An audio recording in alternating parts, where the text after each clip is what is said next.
சாப்பிட்றதுக்கே அவ்வளோ ஸ்வீட்டாக இருக்கக்கூடிய இந்த சக்கரவள்ளி கிழங்கு இருக்குல்ல, இதில் எவ்வளவு விட்டமின்ஸு, புரோட்டீன்ஸு எல்லாம் இருக்குது தெரியுங்களா?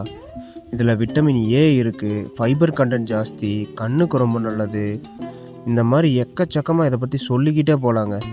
அப்பேற்பட்ட சக்கரவள்ளி கிழங்கு பார்த்திங்கன்னா நம்ம தோட்டத்தில் அறுவடைக்கு வந்திருக்கு. இது பார்த்திங்கன்னா 4-5 மாதத்துக்கு முன்னாடி போட்டதுங்க. சரியாக ஞாபகத்தில் இல்லை. 4-5 மாதத்துக்கு முன்னாடி வீட்டுக்கு செலவுக்கு அளவாக போடலாம் அப்படின்னு ட்ரை பண்ணது. ஆனால் இது பார்த்திங்கன்னா வீட்டு செலவையே தாண்டி இது நிறையாவே போட்டிருந்தாரு தாத்தா. அதனால் இப்போ பார்த்திங்கன்னா இது அறுவடைக்கு வந்திருக்கு. பாருங்கள், தோண்ட தோண்ட கிழங்கா வந்துக்கிட்டே இருக்குங்க. உங்களுக்கு இந்த கிழங்கு தேவைப்பட்டுச்சுன்னா மறக்காமல் கீழே தெரிகிற நம்பருக்கு வாட்ஸ்அப் பண்ணுங்கள். கண்டிப்பாக வாங்கிக்கலாம். சர்க்கரை கிழங்கு நல்லா கழுவி இட்லி பாத்திரத்தில் பார்த்திங்கன்னா மேலே ஒரு வேவு மூடி வச்சு மழையாட்ட குவிச்சு விட்டு அதை நல்லா மூடி விட்டுட்டிங்கன்னா உங்கள் சர்க்கரை கிழங்கு ரெடி ஆயிருங்க.